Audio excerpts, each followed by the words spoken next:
Estimados amigos, muy buen día. Bienvenidos a vertvnoticias.com. En este es su programa en 20 minutos. En esta oportunidad con Jesús González, @Chugo González, y quien les habla, Leonardo Morales, @Leo Morales P. Bueno, Jesús, esta semana ya todos nuestros amigos comenzó ya el día de ayer la temporada de béisbol venezolano. Ya todos los equipos se presentaron, en la inauguración. Bueno, ya hay algunos resultados, por supuesto, todos los resultados siempre variarán hacia el futuro porque los equipos comienzan a engranarse, comienzan a llegar algunos de los jugadores. Ustedes bien saben que las estrellas del béisbol venezolano les prohíben jugar en la pelota invernal, pero bueno, tenemos unos prospectos que darán un espectáculo interesante en esta temporada. Ayer yo creo que uno de los resultados más importantes fue Maduro 5 inauguraciones de la misma planta contra 0 efectividad de la misma planta. Bueno, es una de las genialidades de Maduro. Si cuando hay una cosa importante para los venezolanos que puede ayudar a distraer al venezolano de las angustias, de la crisis que vive el país, entonces Maduro se encarga de encadenar para que la gente no vea el béisbol y recuerde la crisis en la que andamos, en la escasez, la inflación, la inseguridad y ahora también crisis eléctrica. Tú sabes que yo creo que esa planta, la primera vez que se inauguró fue en el 2011. ¿Cuál planta? La planta de la planta que está en Falcón, esa se llama Betel, creo, Betel, Ajá, de ensamblaje de partes, porque no es que se producen, ensamblan partes de computadoras para el Estado venezolano, y la de aquí de Caracas Betel es la que ensambla celulares, ¿no? Ya eso tiene bastante tiempo. Sí, bueno, una planta ensambladora, pues, sí, como que cuando tú armas un clon, le pones la tarjeta madre, le pones como los carros, aquí no se hacen carros, se ensamblan partes. Sí, bueno. Se traen las partes y se ensamblan. Ayer reinauguraron otra vez. Exactamente, Claro. una línea nueva de producción. Bueno, porque es que tú sabes, Jesús, que me da la impresión de que al presidente Maduro y al gobierno, al régimen en general, comenzaron otra vez en esa lectura de encuesta, en ver los efectos, la eficacia de las políticas, entre comillas, que ellos han instrumentado. Bueno, como ya lo habíamos dicho aquí, tampoco estamos repitiendo. Es decir, no dio resultado Guyana, no dio resultado las zonas de excepción que crearon en la frontera occidental con Colombia, en la parte andina y en la parte zuliana. Bueno, y simplemente comienzan a recoger cabullas y a recoger velas para entonces buscar ver de qué manera pueden, crear un efecto en términos de la política interna que logre motivar a sus electores de cara al 6 de diciembre. Y entonces es una sola, eso que tú dices, reinaugurar cosas que ya fueron inauguradas y que todo el mundo conoce y que tienen tiempo operando o paralizadas. Que los candidatos del PSUV que antes estaban en cargo, ahora son los que inauguran obras. O sea, en otros países hay una cosa que llaman la veda electoral, donde esas inauguraciones, esas obras, etcétera, que están relacionadas básicamente con los partidos que están en los gobiernos en un momento determinado, tienen prohibición de hacer ese tipo de actos proselitistas, ¿no?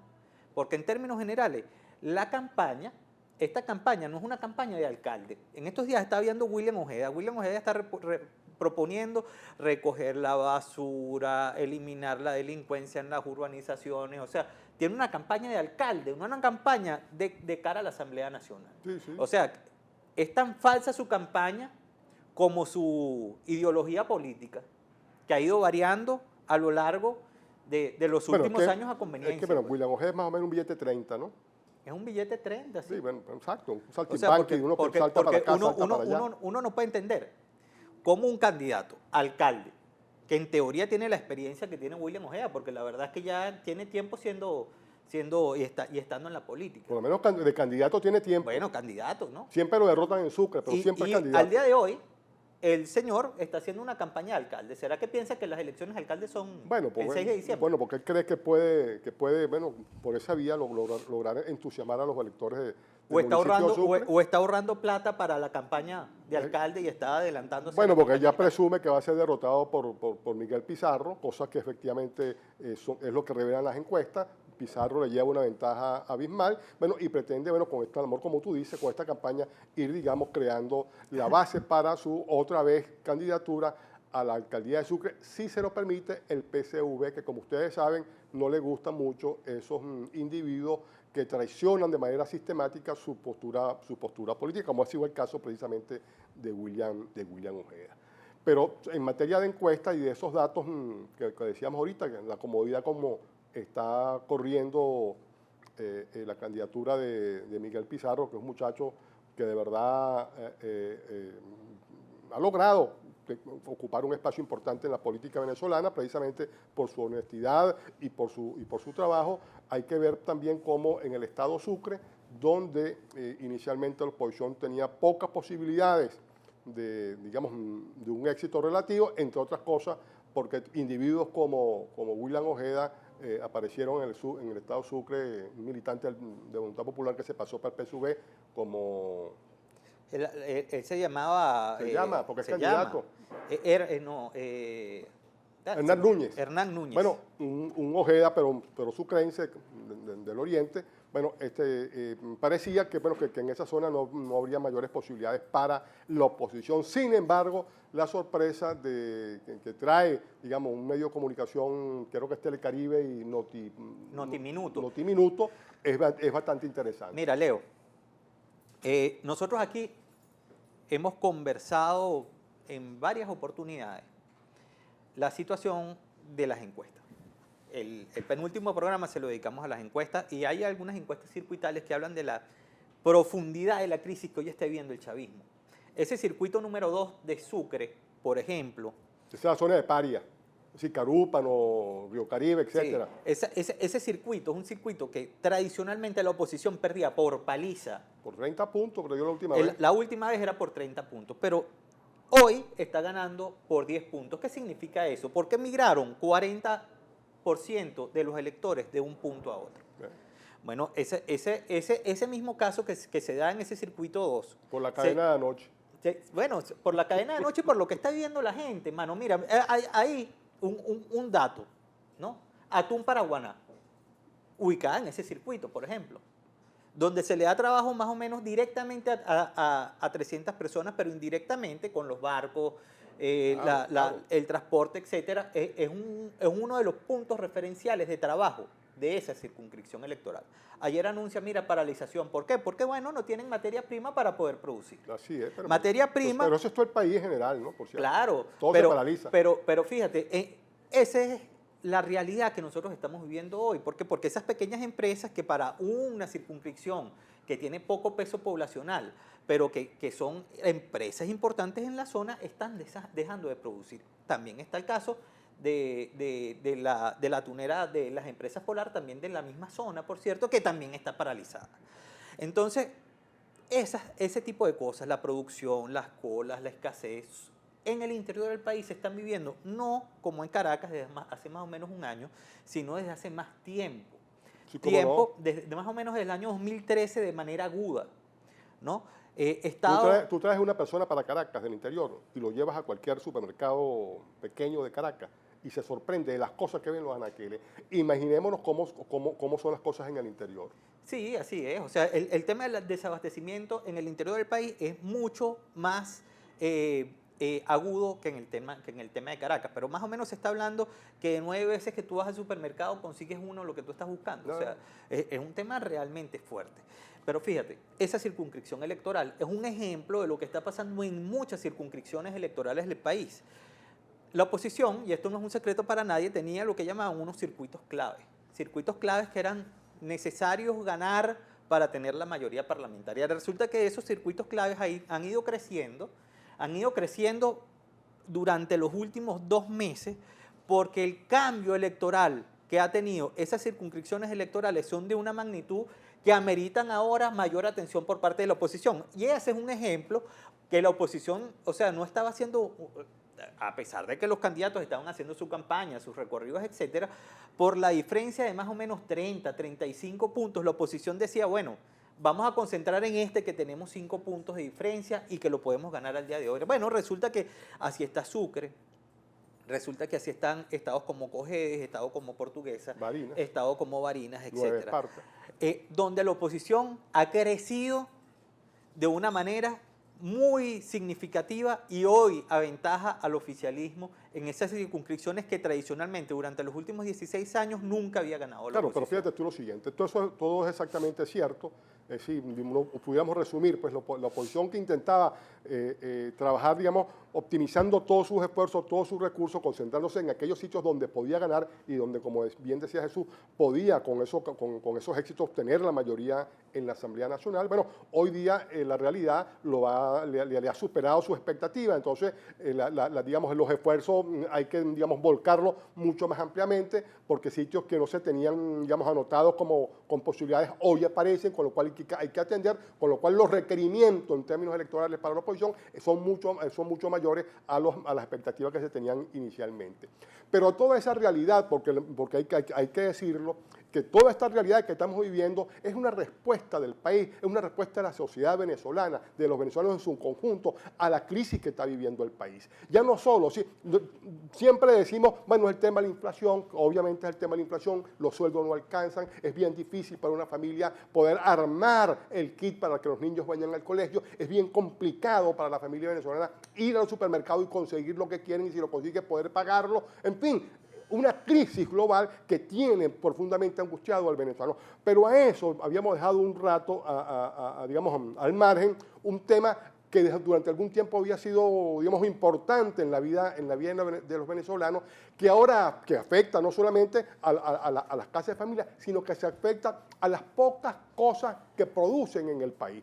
Eso que decíamos hace rato, que señalaba Jesús, cómo algunas plantas de atún se han paralizado en el país. Bueno, hay que unir ahora que un elemento, un ingrediente fundamental para que todas estas cosas funcionen, más allá de las plantas de atún, todas las otras que operan, tiene que ver con el suministro de energía eléctrica. Antes habíamos dicho, mucha gente le pedía al ministro Chacón, bueno, renuncia, que ya ustedes pasaron 100 días y no resolvía. Bueno, hoy día, perdona Jesús, volvemos a tener una crisis eléctrica en todo el país. Mira, había un ingeniero en el mes de febrero que dio un informe de lo que iba a pasar en el país. A ese señor lo metieron preso del Estado Lara.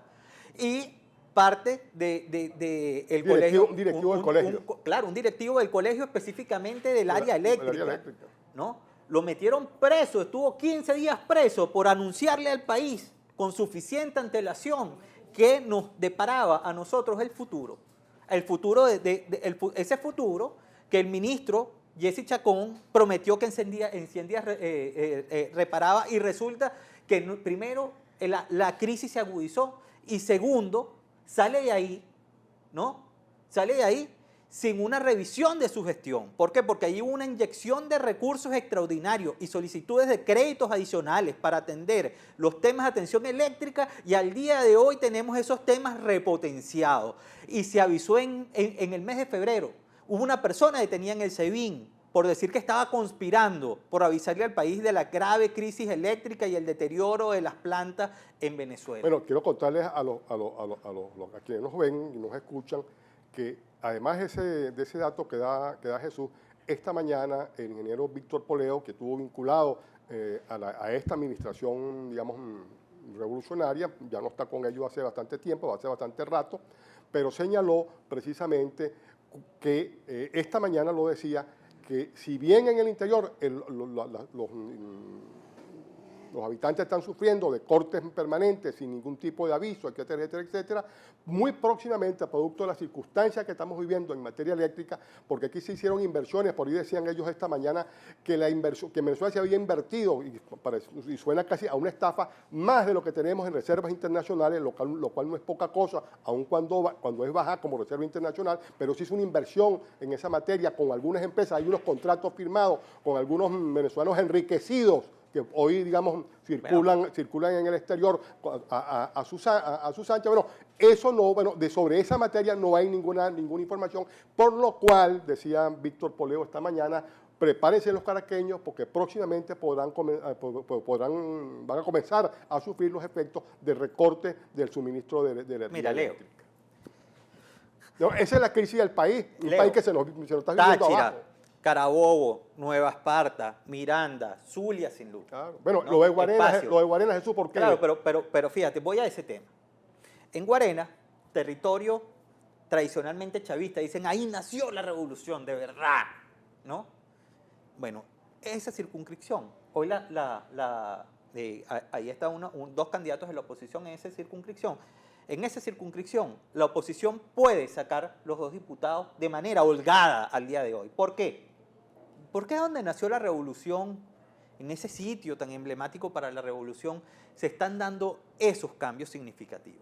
Tú te imaginas, bueno, la cantidad de gente, yo tengo varios primos que viven en esa circunscripción, primos que los fines de semana iban a Macro. Hoy no van a poder ir a Macro, ¿por qué? Porque ahora van a distribuir a través de una cadena de distribución de bodegas. Que lo que va a generar ¿no? es un mayor bachaqueo. Pero tú verás. en ese tipo de sensación que intentan hacer, la gente dirá, bueno, lo consigo. ¿no? Sí, bueno, claro. Bueno, lo consigo más cerca de mi casa, pues no tengo que hacer la cola en Macro, etc. Estos meses que nosotros vamos a tener hacia el futuro van a ser unos meses que básicamente lo que van a intentar es hacer intentar dar una sensación, maquillar esa sensación que nosotros tenemos al día de hoy de desabastecimiento, de crisis, etc. Fíjate, en el estado de Bolívar, no hay manera. Fíjate, en el estado de Bolívar decretaron, bueno, fecha no laborable. ¿Por qué? Porque va a jugar la Vinotinto. ¿no? La gobernación básicamente está dando todas las entradas de cortesía. Porque esto es un gobierno de vagos. ¿no? ¿Cuál es la idea? Pan y circo. Claro. Pan y circo. No solo es que dan hoy jueves, Jesús, porque fue en la Vinotinto. Mañana es viernes, entonces puente. No trabajan el sábado, no trabajan el domingo. Y el lunes es 12 de octubre. Bueno, 5 días no laborables en un país que está en plena crisis. ¿Cómo se produce así? ¿Cómo se saca el país adelante? Bueno, pero ese es el gobernador Cavilla, ¿no? Y come piedra. El come piedra. Sí. Bueno, estarán buscando aceite para freír y hacer las grandes pailas para que coma el pueblo de Guayana con esta crisis que nosotros tenemos el día de hoy. Pero fíjate tú que la crisis es tan grave la del país que el gobierno comienza a dar señales de su derrota, ¿no? Ya ustedes lo habían comentado. El gobierno acaba de decir que los 12 magistrados serán electos por esta Asamblea Nacional, que por supuesto ustedes saben que vence en sus funciones, que son casi ninguna, porque siempre le dan de ellas habilitantes al presidente, cesa en sus funciones y le tocaría a la próxima Asamblea nombrar a un conjunto de magistrados que se jubilan o que simplemente renuncian, que es lo que está ocurriendo en esta oportunidad. Bueno, 12 magistrados van a ser electos por esta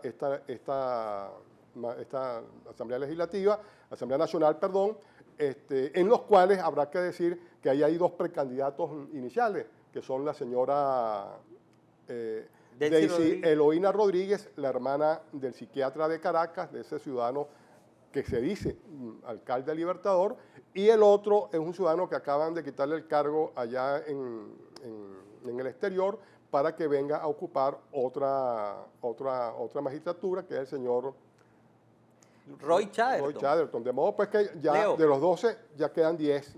Vayan sumando allí. Muy independientes, por cierto, ambos.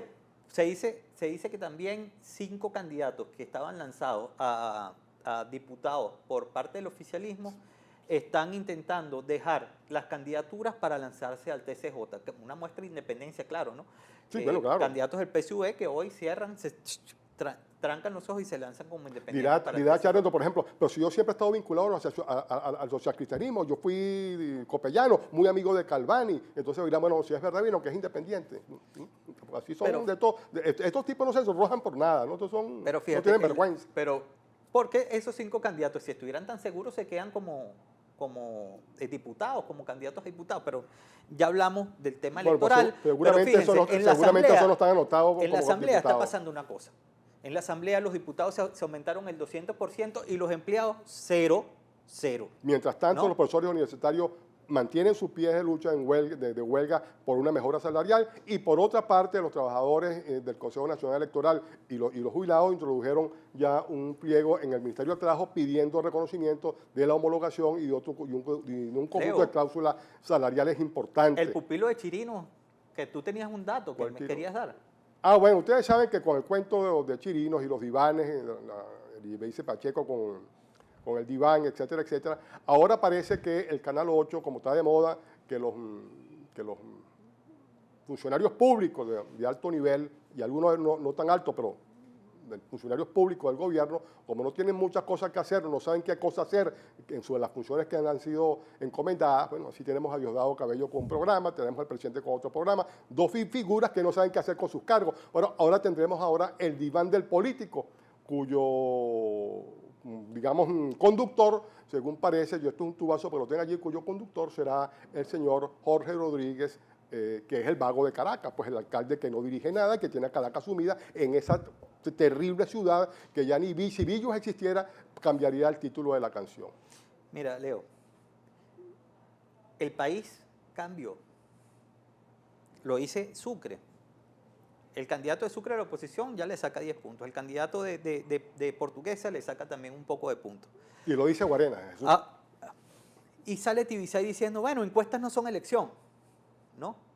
Como diciendo, aquí, señores, los resultados pueden ser otros distintos a lo que dice la opinión pública. Bueno, pero bueno, anótenlo por ahí, pónganle resaltador a eso que está ahí, porque algo está pasando en el gobierno nacional y en las instituciones públicas que están intentando hacer unas alertas tempranas cuando todas las encuestas dan una tendencia clara a favor de la oposición. Señores, estamos llegando al fin del programa. Gracias por estar aquí. Nos vemos la próxima semana.